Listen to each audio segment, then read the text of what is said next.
लोकसभा चुनाव संपन्न हो गए। यूपी में जहां सबसे ज्यादा सीटें जीतकर समाजवादी पार्टी आगे आ गई है, तो वहीं पिछले चुनाव में 10 सीटें जीतने वाली बहुजन समाज पार्टी इस बार एक भी सीट नहीं जीत पाई है, जिस पर मायावती की पहली प्रतिक्रिया सुर्खियों में रही। मायावती ने इस हार का ठीकरा मुस्लिम वोटर पर फोड़ा है, सुनिए।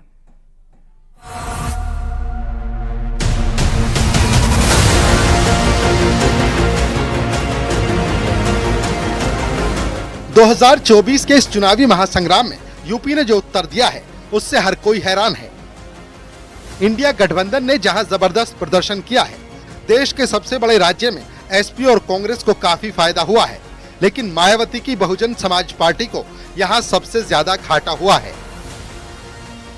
2019 के चुनाव में बीएसपी ने जहां 10 सीटों पर जीत हासिल की थी, इन 10 सीटों को तो छोड़िए, बीएसपी का खाता तक नहीं खुला।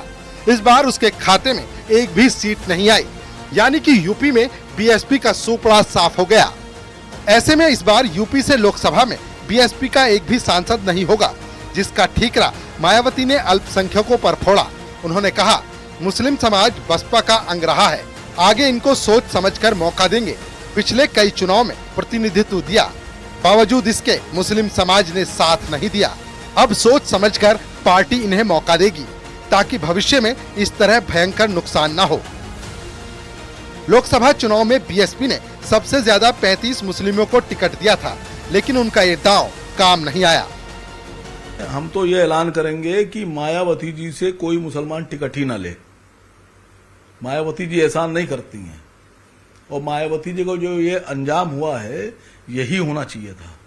जो लोग राजनीति में टिकट बेचने और खरीदने की रणनीति पर काम करते हैं, जो लोग सब सांसद और विधायक खरीद फरोख्त के लिए काम करते हैं कि पैसे दो तो हम तुम्हें टिकट दे देंगे, पैसे दो तो तुम्हें तब वोट दे देंगे, ट्रांसफर करा देंगे, ऐसे लोग राजनीति में रहने लायक नहीं हैं। और मायावती जी को मेरा सजेशन है। मायावती की हार के पीछे कई तर्क हैं, कई विश्लेषण हैं, जिसका आकलन खुद पार्टी भी करेगी, और राजनीति के गलियारों में लोग तो आकलन कर ही रहे हैं। अगर 2019 और 2024 के परिणाम को समझें, तो 2019 में एसपी के साथ गठबंधन, लेकिन 2024 में किसी से गठबंधन नहीं। 2019 में बीएसपी 10 सीटों पर जीती, लेकिन इस चुनाव में खाता भी नहीं खुला।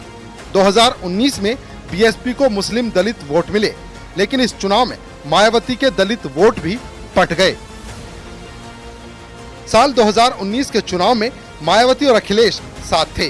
कुछ हद तक माया और अखिलेश की जोड़ी असरदार भी दिखी थी।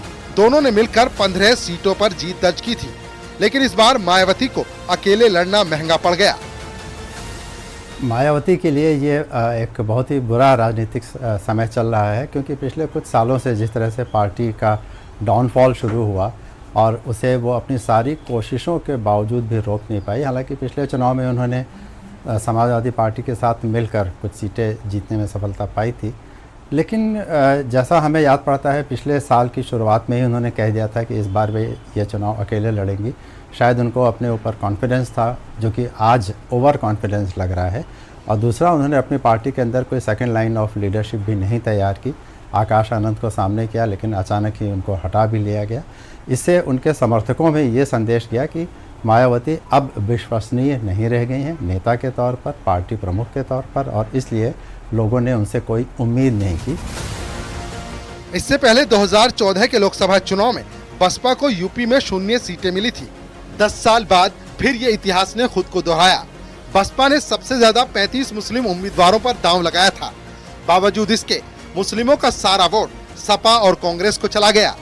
बसपा का मुस्लिम दलित फैक्टर पूरी तरह से नाकाम रहा। यही वजह है कि चुनाव नतीजे के बाद मायावती ने मुस्लिम समाज के प्रति अपनी नाराजगी का इजहार किया है। Bureau report, news 18।